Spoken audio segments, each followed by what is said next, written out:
This is Trend Following Radio, where great thinking comes alive. Nobel Prize winners, legendary traders, best-selling authors, and the pros that know what drive us irrational human beings. I am your host, Michael Covel. Not filtered, raw, honest. That's my passion.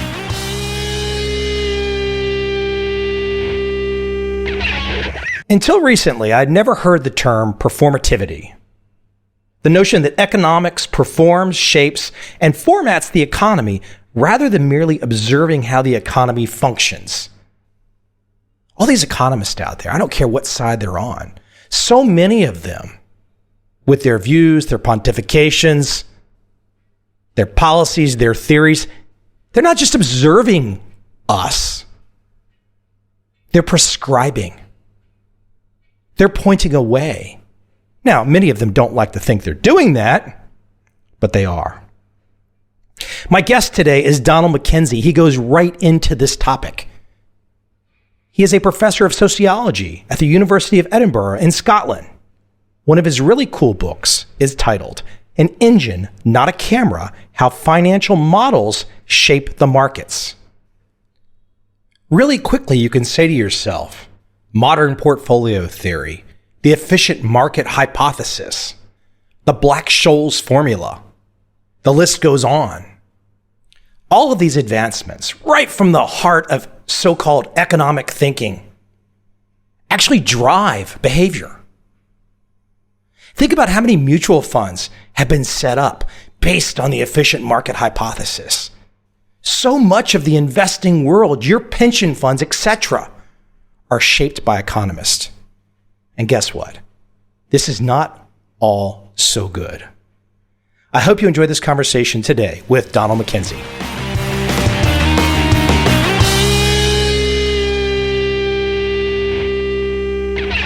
Well, let's jump back in time, though, to where your core foundation, I really think, starts to unfold.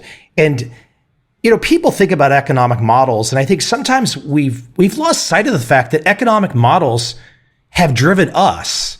They've driven the system. I mean, economic models it's become something to where 20th century and in 21st century finance literally was invented in the classroom, then applied to the real world, and then all the unexpected events that have happened after. I mean, it hasn't just been this kind of free market system. We have put upon the markets through economic models, and we get these unexpected results. But it's really interesting. I haven't seen anybody come at it quite your take, where you're coming at it from that angle. How did you start to first have these aha moments of like, wow, this is where I really want to look at finance through this particular lens? How did that happen for you?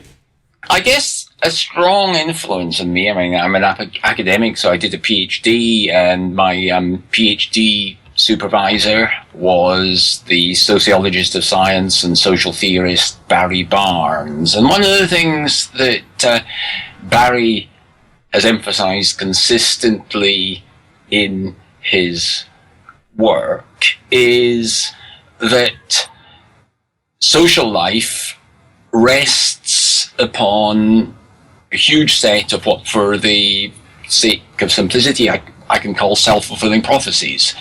That you can take a piece of paper, and so long as people believe that piece of paper is money, it will function as money.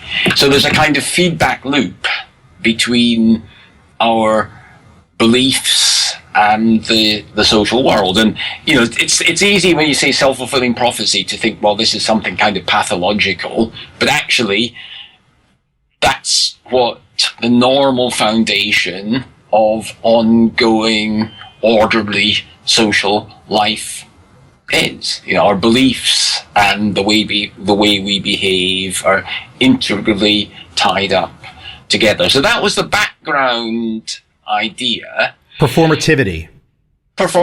I mean, that's a kind of a posh word, but it's in its basic meaning is kind of simple. For example, had I been late with my engagement to speak to you this morning, I would probably have said, I apologize. And of course, that's a different kind of thing from me looking out my window here and saying, Michael, it's sunny in Edinburgh. Me saying that doesn't make it sunny in Edinburgh, but me saying, I apologize, well, that just is an apology. So by saying it, I do it. I bring it into existence, and that's what performativity means. Now, of course, there's a big jump between the very simple cases in everyday speech of that sort to how economics and economic models have effects on markets. There's no. It's not the case that the episode that I studied in most detail is the development of modern option pricing theory by Fisher Black, Myron Scholes, and Robert C. Merton. Commonly known as Black-Scholes. Black-Scholes, exactly. And it wasn't by any means simply the case that they just said, hey folks, options are worth this much, and then by magic, options were worth this much. It's a much more complicated story than that. But it's still, you can get out of, the simple performative utterances like, I apologize, do serve as a kind of useful model for thinking about the fact that under some cases, aspects of economics, such as economic models, aren't simply a representation of markets. They don't function as a camera, as I put it in the title of one of my books, but they function as an engine. They function as things that make stuff happen in markets. Why don't we go a little bit deeper to the Black-Scholes aspect in your study of it? Because for those that have long followed and wanted to use the Black-Scholes model, and you can elaborate more here, but one of the big issues is clearly the absence or the belief that the tails and the skew would hurt you. It just wasn't part of the model. And what's really interesting is if the model didn't exist, I start to think about when I look at your work, well, if the model didn't exist, maybe we would all be a little more focused on the idea of tail risk existing. It's an interestingly nuanced case because, of course, it was known even way back when they first developed their model in 1970, that it was actually well known that the tails of the distribution of price changes in financial markets, particularly in the stock market, that the tails were heavy compared to the normal distribution. At the time when Black-Scholes was becoming known in the early mid-1970s, there was a book by a man called Gary Gastineau called something like The Options Trading Manual, and Gastineau was a skeptic about Black-Scholes and pointed out that kind of thing about it. So this wasn't a sort of surprise, the fact that later on it became clear to options traders that the tails were indeed heavy and that this had to be built into option pricing. But there's a sense in which that was known all the way through.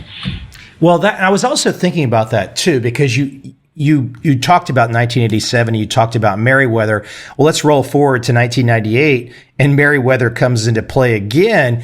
And you start to, the real conspiracy theorist in me starts to say, did all these super smart guys at Long-Term Capital Management, a couple of them having Nobel Prizes, did they really not know there was the possibility that things could blow up? And then if you really want to get not thinking ethically that great, well, did they know there was the possibility from the very beginning of setting up that fund with the strategies they were trading that everything could go that way? And they just said, you know what, we're in this to make money. And if it goes that way, we'll get bailed out or whatever.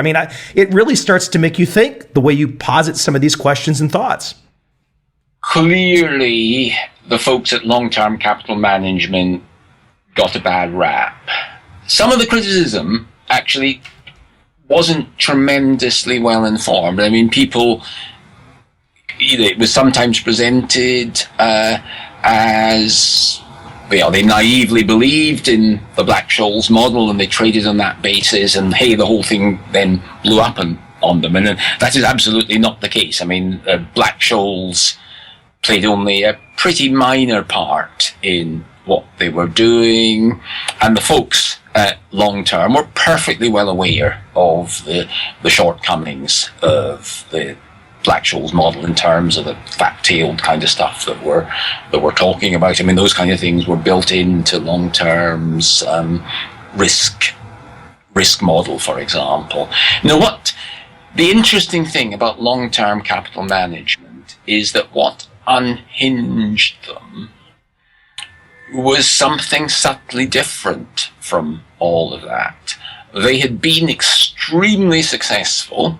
And of course, one of the things that happens in financial markets is if you are extremely successful and if people can kind of work out how it is that you're being so successful, then they too want to be successful. So they too start to try to copy what you're doing. So Long Term developed a set of what, as it were tacit followers, people who had not identical positions, but the same kinds of positions and the same kinds of instruments. So it wasn't simply a case of long term, it was long-term capital management plus a whole host of people with very similar positions, and often similar positions because they were quite consciously trying to copy what long term was very successfully doing.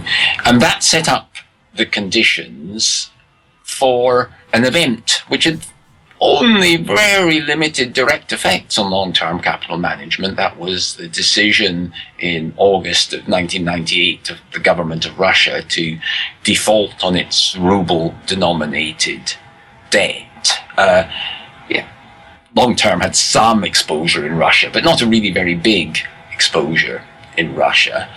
But the trouble was that other people with similar positions to long term had somewhat bigger exposures, so they had to start to liquidate positions to cover the losses. So a kind of spiral happened through this structure of multiple traders, hedge funds, investment banks with similar positions, all trying to unwind, prices moving against them, therefore having to unwind more, so prices moving even further against them, causing huge amounts of correlation between assets that should on any sort of economic fundamentals basis not really be correlated at all. It was that brought long term to its knees. At the end of the day, though, and I know you've studied this a lot more than I have, but at the end of the day, doesn't it still appear for, I can think of Lowenstein's book, doesn't it still appear for the average person that's trying to analyze it that, okay, here were these very bright guys that really, regardless of how it unfolded, they still, their trading strategy and their risk management was faulty, whether they were copied or not, and there was these other players copying them or not. Still, they were still faced with a strategy and risk management that at the end of the day, it was a tail event that kind of took them out, and now they've become a footnote in history. So I would love for you to explain a little bit more. I don't take that really as a defense of what they're doing, what you just said. I think you're just trying to outline accurately. But do you see where I'm going? Just trying to clear up the confusion some? No, for sure. I mean, I'm sure they would all say that they did miss something, and as you know, I'm a professor of sociology, so you'll not be entirely surprised to hear that what I reckon they missed was something sociological, which is to say the power of imitation. I mean, we human beings are imitators. We see something that looks good and we want to look the same, to do the same, and so on. So I think that what was underestimated was the extent of that process and the possible effects of that process. Are you speaking kind of as, I know this is, George Soros referred to this as reflexivity? Yeah. Explain that for the audience a little bit more from Soros's perspective, and I'll let you elaborate a little bit more. Soros's argument is that economics and indeed, our theories of markets shouldn't be regarded in the way that we regard the natural sciences. When we think about the natural sciences, it's quite understandable that the way we think about it is, well, there's a real world out there, and we develop theories, develop knowledge of that real world, but that our doing that doesn't affect that real world. And Soros's basic argument, it seems to me, and I entirely buy this in many ways, it's just another way of expressing that idea of performativity that we talked about a few minutes ago. Soros's basic idea is that people's beliefs about markets, including economists' beliefs about markets, shouldn't be seen through the framework of that kind of natural science view of things, that it's reflexive. There are feedback loops. Beliefs about markets affect markets. And of course, Soros has made a great deal of money in trading that he says, and I'm sure he's right on this, trading, he says, that's informed by that idea. I was thinking about current day, and I look at the economists at the central banks around the world in the last, I guess it's the spring of 2009, starting the leadership of the U.S. central bank, leadership just being the first one out of the gate, so to speak. But I can look at the zero interest rate policy and the QE policies that have come out of America that have at least been successful to drive U.S. stocks up. And now you start to see these quantitative easing policies around the world. What's interesting about your perspective is that, here are these models that the economists behind closed doors at the central banks are saying, let's institute this model. Let's get interest rates to zero. But again, there's no free lunch. There's gonna be consequences in for QE as well. And people don't necessarily know what those consequences might be as well. Yeah.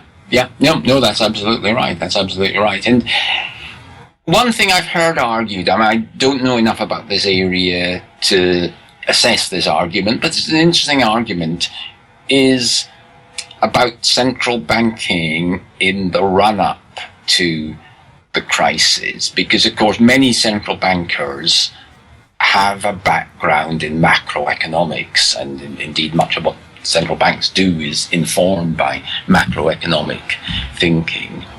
What I'm told is that state-of-the-art macroeconomic models, as they were circa 2000, 2005, the so-called dynamic stochastic general equilibrium models, DSGE models, essentially didn't model the financial system.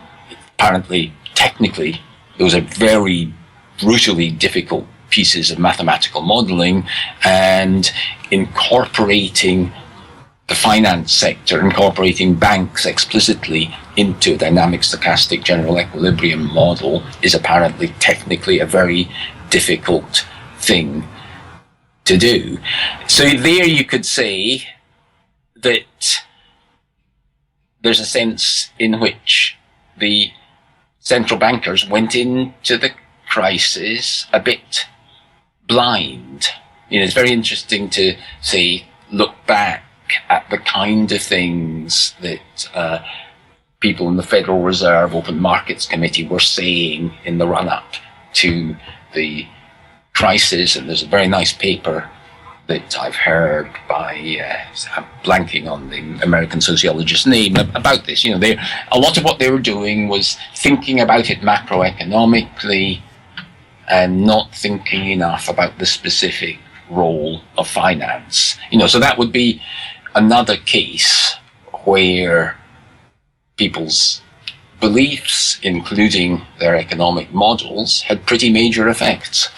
I can think of the headlines I don't remember the exact quotes, but literally the run up 05, 06, 07, the headline quotes from Bernanke, I mean, everyone can go find these, were there's no problem. There's not going to be a problem. And I'm paraphrasing, but that's essentially what he said. He was very direct. So I mean, I found it quite amazing that just from a human perspective, that everyone was so open to suggestion that the very people, and I'm not trying to make a personal attack, but the very people that were saying 05, 06, 07, there's no problems, don't worry, were then the very same people that afterwards were saying, well, we know how to fix it now.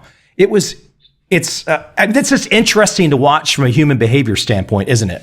Yeah, I mean, the one thing I would say, both in relation to Bernanke and in relation to central banking after the crisis, is that for all the side effects that low interest rate policies and quantitative easing have had and will have, that things could have been an awful lot worse. You know, I think we were kind of lucky that in Bernanke we had a head of the Fed who had studied the Great Depression in detail. I mean, it's been a rough few years, but nothing like the roughness of the Great Depression. So I think that central bankers do deserve a certain amount of credit for the fact that an incredibly difficult situation didn't end up a lot worse than it actually did. I want to withhold judgment a little bit longer. I mean, yes, they kept the ATMs going and the stock markets have gone like crazy. I want to withhold judgment a little bit longer to see how everything continues to go. But hey, listen, I think it's also interesting about your career too, and I've seen you state this, that you fill a gap intellectually in between two areas of finance. In particularly, I can look at the Chicago guys and the efficient market hypothesis, and then on the other side, I can see the behavioral economist. How did you feel, I guess it was last year, when the Nobel Committee announces Fama and Schiller, and you must be saying to yourself, oh my gosh, the gap that I fill can be even more clear now because there's still confusion everywhere. Well, you know, it's one of those things, isn't it? I mean, I think that I do have a lot of respect for orthodox financial economics of the kind that Eugene Fama has made very important contributions to. And also I think that the behavioral economics folks have done an excellent job, to the extent that the work that I do and that my colleagues do, because of course it's not just me, there's a whole range of people here in the UK, in France, in the United States and elsewhere, who are doing social science work on financial markets that's broader than economics. To the extent that we fill a gap, it's perhaps most easily identified by thinking about the simplest kind of behavioral economics. And this, is certainly not, Schiller's thinking is a lot richer than this. But the simplest kind of behavioral economics is to say human beings have certain individual flaws in mental thinking, which are very common. Nearly everybody has them. You can do experiments on them. This is the kind of work that is based on the psychology of people like Tversky and Kahneman. And, that's absolutely true. I mean, I think we do have, as human beings, we do have systematic cognitive biases. But to the extent that that work is done purely at the individual level, I think that's too narrow, because, of course, sometimes in finance we make decisions as unaided human individuals, but a lot of the time we are assisted by models, by theories, by devices like financial calculators, for example, and a lot of the time we're taking decisions in groups, either literally in groups, people within a bank or hedge fund sitting down and making a collective decision, or in groups in the looser kind of sense, like the kind of structure of imitation that surrounded long-term capital management. So that it's not simply a question of the individual and the individual's biases. It's a broader issue of the individual in their group context, but also in their context of the use of models, the use of technical devices.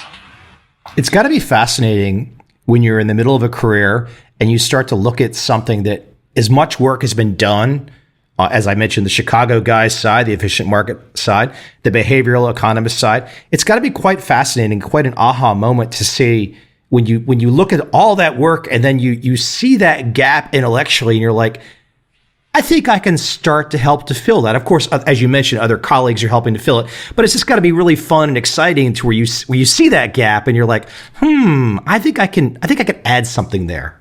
Yeah, no, I've had a ball. I've been working on finance since roughly 1998, and boy, those have been interesting years in which to study the financial markets. Still are. Yeah. Let me wind it down with one last issue that I think you've been focusing on, and I don't necessarily know if I have a particular question. We've all been following either most people from afar, which is the notion of the high frequency trading and what's going on there. I mean, most of my world is kind of looking at trading, and I mentioned some of the traders early on are more from a longer term perspective, and it's less about the daily noise. But there's an arms race that's literally headed towards light speed in terms of the high frequency trading. Why don't you give just an overview of where the flash crash was early 2010, May 2010? Yeah. I still remember watching that live on CNBC, and I still, to my mind, it was almost like every time the Greek riot police hit one of the protesters with a baton, the S&P seemed to crater more. I don't know if that's completely accurate, but I remember watching it live. But what do you talk about high frequency trading? Where do you see things today, and what types of pitfalls do you see in the future from your perspective? Because I know you've got it pretty close on the analysis here. One of the first things to say about it is that much of high frequency trading is not simply arbitrage. If it was simply arbitrage, I think we'd understand it better. Quite a lot of high-frequency trading does involve very short-term price prediction. So just looping back to Eugene Fama and the efficient market hypothesis for a moment, it involves doing what the efficient market hypothesis says is impossible. In other words, it involves the successful prediction of price changes based on public information. And what I've been just really fascinated in over the last few years is getting my head around how that's done. And it's not the moment to go into it in huge detail, but it is an extremely interesting, very sophisticated area. I think a lot of the stuff, the criticism of it is, deeply, deeply simplistic. But you did mention the arms race aspect, and for sure that is actually part of the picture. If you're trading equities, then one of the most important signals that a high-frequency trading system can use to predict price changes is what's happening in the futures market, particularly in the United States, what's happening in the E-mini, in the S&P 500 E-mini, traded on the Chicago Mercantile Exchange, or literally in the Chicago Mercantile Exchange's data center in the western suburbs of Chicago. So you have the issue, how do you get that signal from Chicago through to northern New Jersey, which is where share trading in the United States takes place. And there's been a great deal of effort placed, first of all, in fiber optic cables and the new, more straight fiber optic cables that's just a little bit quicker, and then in microwave links in that. Now, the costs of that, they're substantial. They're not enormous if you think about the other things that the human race spend money on. But there is an element of social wastefulness in that spending. So one of the very interesting questions about high-frequency trading, and this has been very sharply asked by another University of Chicago economist, a man called Eric Budish. He's in the business school, the Booth School at University of Chicago, is, can't we reform things so that we can get the very real benefits that come from electronic trading, rather than paying lots of extremely well-paid human beings to do it all? It's much cheaper to do it by computer in the long run. That's saving that should help mutual funds, pension funds, and the like. Can't we keep those benefits while avoiding the arms race? And Budish's suggestion is that therefore we should move from systems that match bids and offers continuously to periodic batch auctions, maybe as frequent as every tenth of a second, but just a change of that sort removes a lot of the arms race incentive. So I think high-frequency trading doesn't deserve a lot of the uninformed criticisms that it's got, but that doesn't mean that we should be complacent, or that we shouldn't keep thinking about ways to make things better. Basically saying, let's slow it down so there's no more incentive to keep this arms race up. There's a limit, and then everyone kind of knows what the limit is, and the race stops, so to speak. Yeah. That's the basis of the idea. We had a glimmer of how things could go in a terribly interesting way in 2010. The next crisis that appears, because as you said, how many different things have we seen? I mean, can there have been any richer period from August of 98 till today to witness all the things that have happened financially? I mean, it's just absolutely amazing.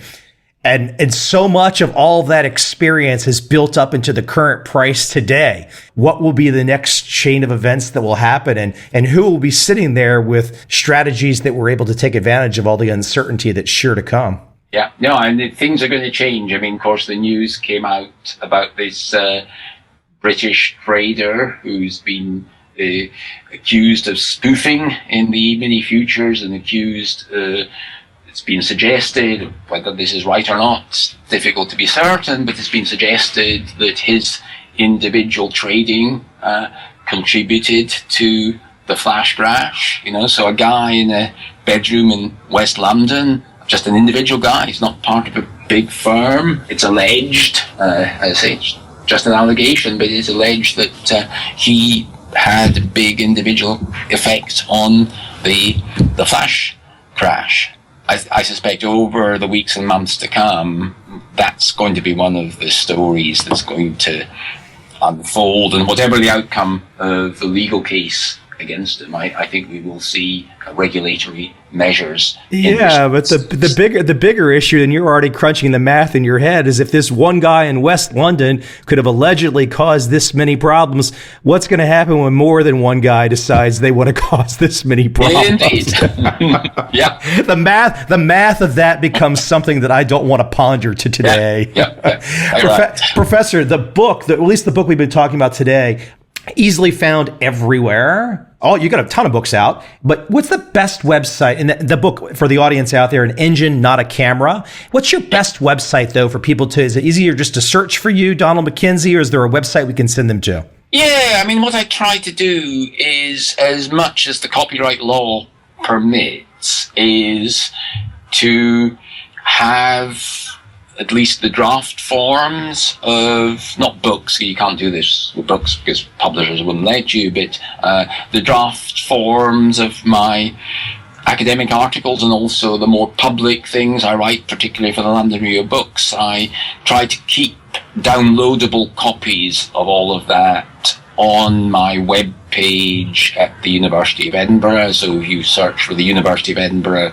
Sociology, Donald MacKenzie, I hope you'll be led directly to that web page. There's lots of stuff that people can download. I hope they enjoy reading it. You know, it's got to be a good feeling to realize that there will never be a shortage of events and things to happen in this particular space for your particular career. It's never just going to like dry up. I fear it's not. Thank you for taking the time today. Well, not at all. Thank you, and good to speak to you.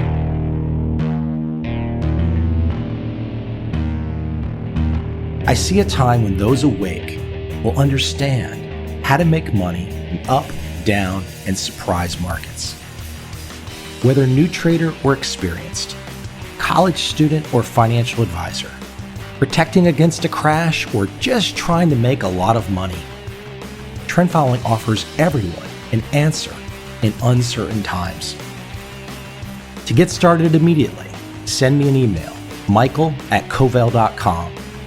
I will send you the right trend following steps to take along with my free video.